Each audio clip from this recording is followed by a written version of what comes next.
20 80 का कितने प्रतिशत है? तो हम लिखेंगे 20 बराबर 80 का कितने प्रतिशत है? 80 का मतलब गुणा कितने मतलब x प्रतिशत। जैसा प्रश्न बोल रहा है वैसा लिख लो।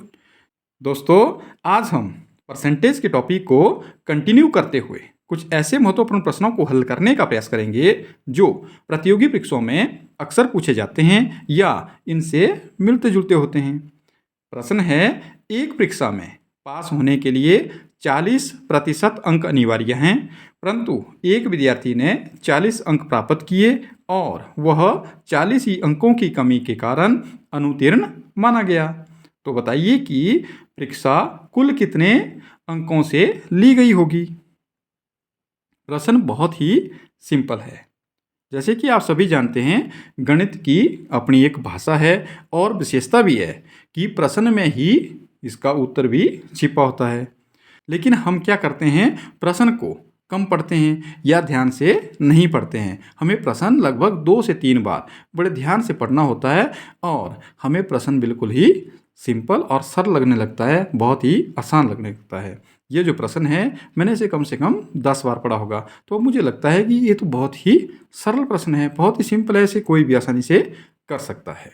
तो ऐसा ही आपके साथ भी होगा। जैसा कि हम जानते हैं, प्रश्न में पूछा गया है कि परीक्षा कुल कितने अंकों से ली गई।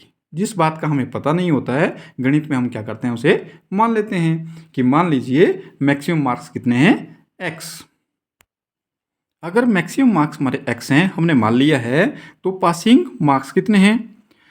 पासिंग मार्क्स हमारे, जैसे हमें पता है, 40 अंक विद्यार्थी ने लिए और 40 ही अंकों से वो अनुत्तीर्ण माना गया, यानी टोटल पासिंग मार्क्स 80 हैं। अगर उसने 80 मार्क्स ले लिए होते तो उसे पास माना जाएगा। और साथ में बोला गया कि मार्क्स 80 हैं, लेकिन पासिंग परसेंटेज थी 40%। अगर पास होना है उसे, तो उसे कितने अंक लेने चाहिए? 40% अंक उसे प्राप्त करने चाहिए थे। इस प्रकार हम लिख सकते हैं 40% of x is equal to 80। ऐसा क्यों है? क्योंकि हमें पता है 40% मार्क्स, टोटल से 40% मार्क्स हमें पास होने के लिए चाहिए और पासिंग मार्क्स कितने हैं? 80 है। तो इस प्रकार ये इक्वेशन हमारी बनती है। और ये ध्यान देने वाली बात है, अगर हमने ये इक्वेशन लिख ली, अगर इस तरह से हमने क्वेश्चन को बैलेंस कर दिया, तो हमारा 90% काम जो है खत्म हो जाता है, क्योंकि उसके बाद तो मात्र एक कैलकुलेशन बचती है जो कि प्रैक्टिस से ही परफेक्ट होते हैं उसमें। तो यहाँ पर क्या लिखेंगे अब हम? 40% है तो उसको लिख लेंगे 40/100 मल्टीप्लाई बाई, ऑफ का मतलब multiply, x is equal to 80, और इसे हम सॉल्व कर लेंगे। नेक्स्ट जो हमारा स्टेप रहता है, उसमें हमने क्या करना होता है, जो हमारे पास वेरिएबल है उसे हमने कांस्टेंट से अलग करना होता है। ये हमारी फिक्स्ड वैल्यू है, इनसे अलग करना है। तो ये लिखेंगे हम 80, जो 100 है वो डिनोमिनेटर में है, तो ये यहाँ पर न्यूमिनेटर में लिखा जाएगा, और जो न्यूमिनेटर में है वो यहाँ पर डिनोमिनेटर में लिखे जाएंगे। अब आप 0 से 0 काट लीजिए, 4 1 जा 4, 4 2 जा 8 हो गया। तो इस प्रकार से 2 मल्टीप्लाई बाई 100 हो गया हमारे पास 200, यानी मैक्सिमम मार्क्स उस परीक्षा में 200 थे। इसे हम आसानी से चेक भी कर सकते हैं। जैसे हम लिखेंगे यहाँ पे 200 का 40% लेना हमने, 40/100, तो 0 से 0 कैंसिल कर लीजिए, तो हमारे पास बचता है 2 मल्टीप्लाई बाई 40, जो होता है 80। तो पासिंग मार्क्स कितने हो गए? 80 मार्क्स। 80 हमारे पासिंग मार्क्स रहे हैं। तो इस तरह से ये क्वेश्चन बहुत ही सिंपल होते हैं, लेकिन स्टूडेंट क्या करते हैं, ट्रिक्स ढूंढने की कोशिश करते हैं कि ऐसी कौन सी ट्रिक होगी जिससे कि प्रश्न जो है सिंपली हल हो जाए। लेकिन मैं जो जानता हूँ या जितना मुझे समझ है कि अगर आपको बेसिक आता है तो ट्रिक्स की आपको ज़रूरत ही नहीं होगी।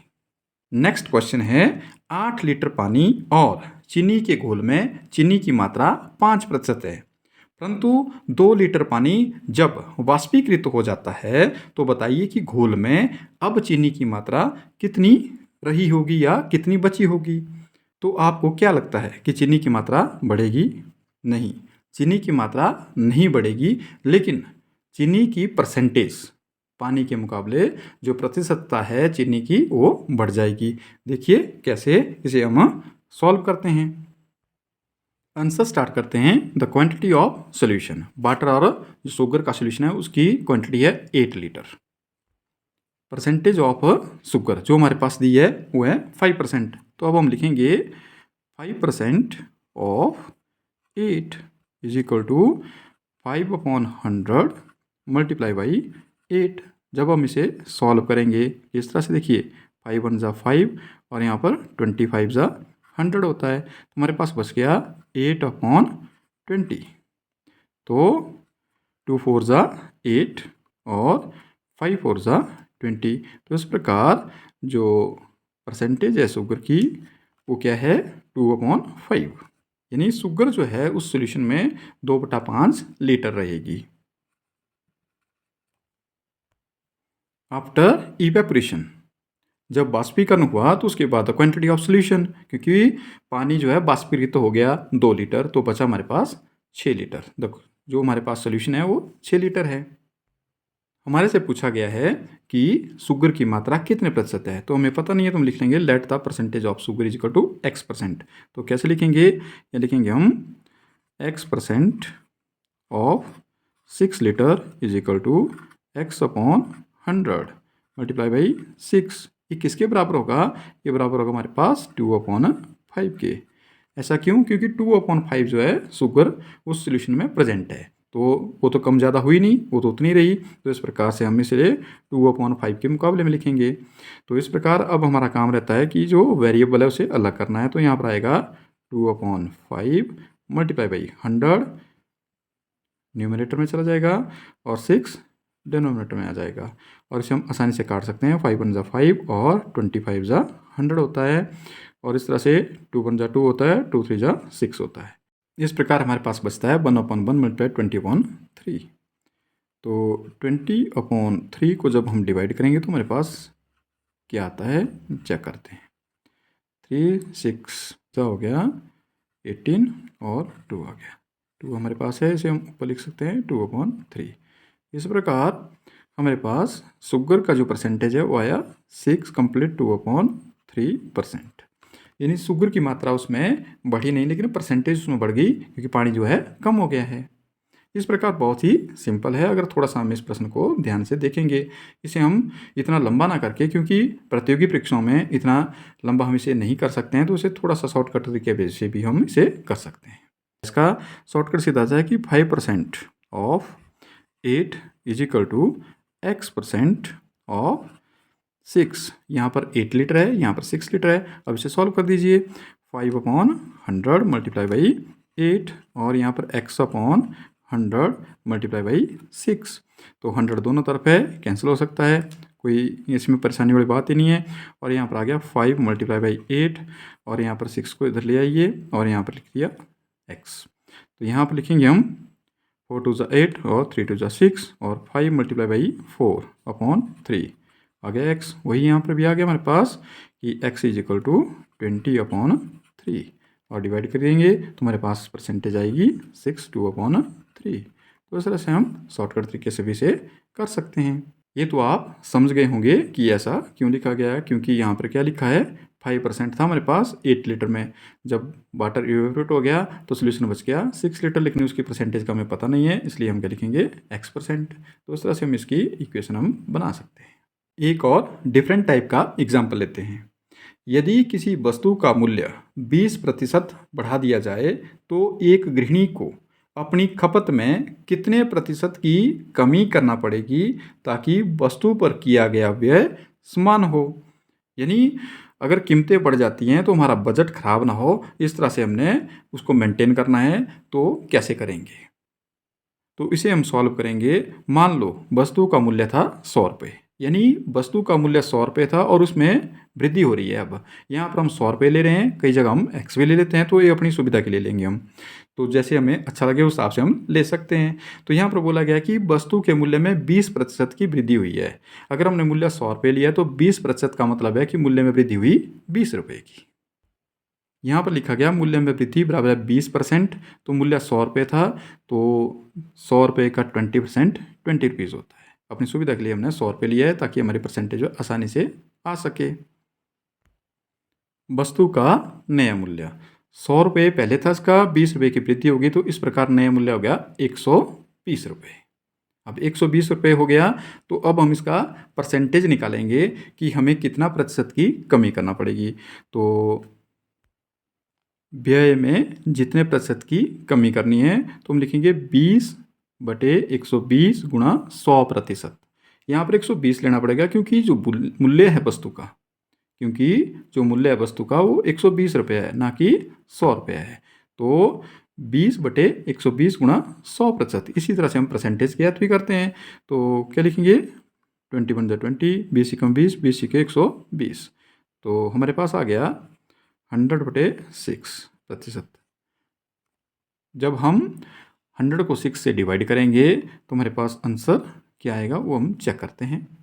50 × 100 और 3 × 6, 50/3%। 16 3 होता है 48, बच गया हमारे पास 2/3%। अगर हमारा बजट खराब ना हो, हमारा बजट स्थिर रहे, तो हमें क्या करना पड़ेगा, 16 कंप्लीट 2/3, 16 से 2/3% की कटौती करना पड़ेगी बजट में, ताकि हमारा बजट खराब ना हो। अगर हमें इसकी ट्रिक सीखनी है तो ट्रिक्स है x/100 + x × 100%। x क्या है, मूल्य में वृद्धि। अगर मूल्य में कमी हुई हो तो हम अपना बजट कैसे बैलेंस करेंगे और सामान कितना हम खरीद सकते हैं। तो उसके लिए हम क्या करेंगे, x 100 - x × 100%। अगर मूल्य में कमी हुई है, यहाँ पर जो हमने प्रश्न किया उसमें मूल्य में वृद्धि हुई थी 20 रुपीज़ की, तो ये वाला हम शॉर्टकट लगाएंगे। अगर 20 रुपये की कमी हुई होती तो हम और सामान ले सकते थे ताकि हमारा बजट खराब ना हो, तो उसके लिए हम ये वाला शॉर्टकट अप्लाई कर सकते हैं। लास्ट क्वेश्चन लेते हैं, बहुत ही व्यवहारिक सा क्वेश्चन है, गौर फरमाइएगा। Express 20 as a percentage of 80। 20 80 का कितना प्रतिशत है। प्रश्न क्या बोल रहा है, हमने प्रश्न को समझना है। प्रश्न बोल रहा है कि अगर 80 को 20-20 के रूप में आपने व्यक्त करना है तो वो कितने % में लिखा जाएगा, कितने हिस्सों में बंटेगा। तो कितने हिस्सों में बंटेगा 80 को अगर हमने 20 से डिवाइड करना है तो चेक करते हैं कितने पार्ट्स बनेंगे। 24 × 80, 4 पार्ट्स में डिवाइड होगा। परसेंटेज का मतलब है प्रति 100 में से, परसेंटेज 100 में से ली जाती है। अगर हम 100 को 4 से डिवाइड करते हैं, 100 को 4 से भाग कर देते हैं तो हमारे पास आता है 25। इसका मतलब है अगर 80 को 20 के हिसाब से परसेंटेज के रूप में व्यक्त करना है तो एक जो भाग है 80 का उसकी वैल्यू बनेगी 25%। ये तो हमने व्यावहारिक रूप से देखा, इसे हम मैथमेटिकली भी प्रूव कर सकते हैं, देख सकते हैं, सॉल्व कर सकते हैं। देखिए कैसे। 20 80 का कितने प्रतिशत है, तो हम लिखेंगे 20 = 80 का कितने प्रतिशत है। 80 का मतलब गुणा कितने मतलब x प्रतिशत। जैसा प्रश्न बोल रहा है वैसा लिख लो। तो यहाँ पर आ गया 20 = 80 × x/100। 20 × 100 और ये न्यूमरेटर में है, यहाँ पर डिनोमिनेटर में आएगा। अब 24 होता है 80 और 4 25 25 चौके होता है 100। तो हमारे पास बचा क्या यहाँ पे 25 और यहाँ पर आ गया x। तो हम लिखेंगे और या x = 25%। इस प्रकार 20 80 का प्रतिशत कितना हुआ, 25% हुआ। बहुत ही सिंपल और सरल है। मैंने पहले भी बोला था अगर हम प्रश्न को 2 से 3 बार पढ़ते हैं तो इतना आसान लगेगा कि इसकी ट्रिक्स रखने की कोई ज़रूरत ना पड़ेगी। आप बेसिक समझिए और कामयाब बनिए। वीडियो अच्छा लगा हो तो लाइक और सब्सक्राइब करना चैनल को ना भूलिएगा। Thank you.